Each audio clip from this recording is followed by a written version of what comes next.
Magandang araw, Grade 5 learners! Welcome back to our Araling Panlipunan class. Ako si Teacher Waven at ito ang Study Buddy PH, ang inyong kapartner sa pag-aaral.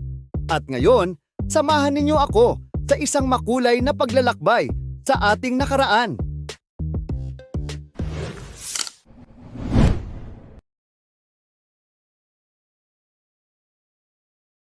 Bago tayo magsimula, narito ang mga salita na gagamitin natin sa ating aralin. Punan ang mga letra upang mabuo ang salita.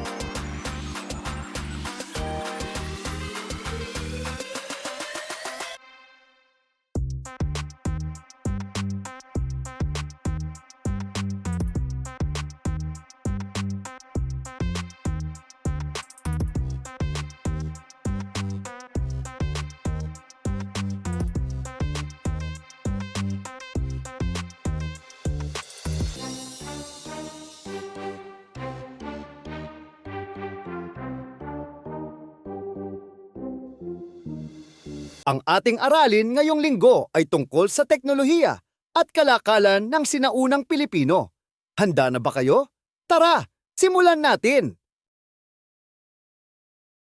Bago ang lahat, balikan muna natin ang ating nakaraang aralin. Tingnan natin kung natatandaan ninyo pa.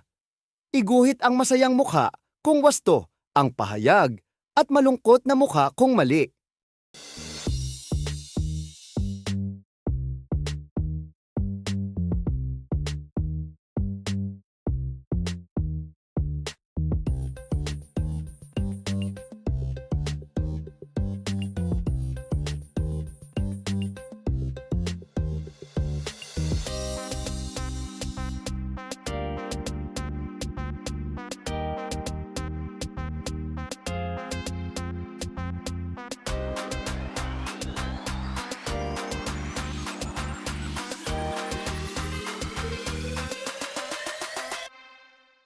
Ang ating mga ninuno ay namuhay sa iba't ibang yugto ng kasaysayan. Una na dito, ang panahon ng bato na may dalawang yugto. Una, panahong Paleolitiko, lumang bato. Sila ay nabuhay sa pangangaso at pangangalap ng halaman. Gumamit sila ng magagaspang na bato bilang kagamitan. Halimbawa, Tabunman sa Palawan. Pangalawa, panahong Neolitiko, bagong bato. Sa panahong ito, natuto ng magsaka at mag-alaga ng hayop ang ating mga ninuno. Nakagawa na sila ng mga palayok at banga.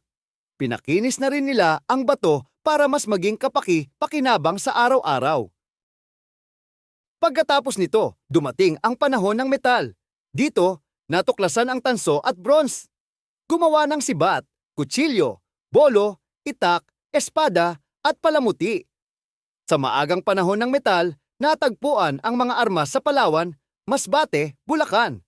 Sa maunlad na panahon ng metal, lalong humusay ang paggawa ng sandata at kagamitan. Ngayon, pag-usapan naman natin ang kalakalan ng sinaunang Pilipino. Panloob na kalakalan, palitan ng produkto sa ibang barangay. Halimbawa, palay kapalit ng isda. Panlabas na kalakalan. Nakipagpalitan ang ating mga ninuno sa iba't ibang bansa gaya ng Arabia. Nakipagpalitan sila ng muslin, cotton, ceramics kapalit ng perlas, korales. China, produktong gaya porselana, seda, gong, siopao kapalit ng ginto, tabla, perlas, yantok ng ating mga ninuno. India, kristal, abaloryo, metal, halaman tulad ng mangga, langka, sampagitan naman ang ating mga kinakalakal.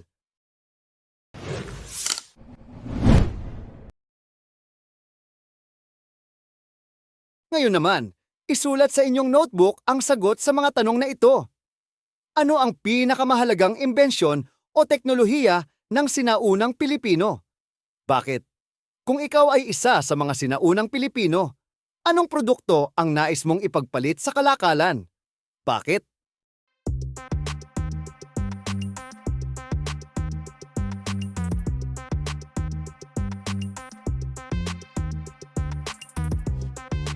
Napakahalaga ng araling ito dahil makikita natin ang sipag, talino at galing ng ating mga ninuno.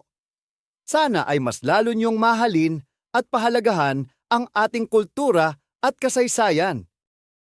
Huwag kalimutang i-like, share at subscribe sa ating channel, Study Buddy PH, para sa iba pang araling panlipunan lessons. Ako si Teacher Waven. Paalam at mabuhay ang ating makulay na kasaysayan!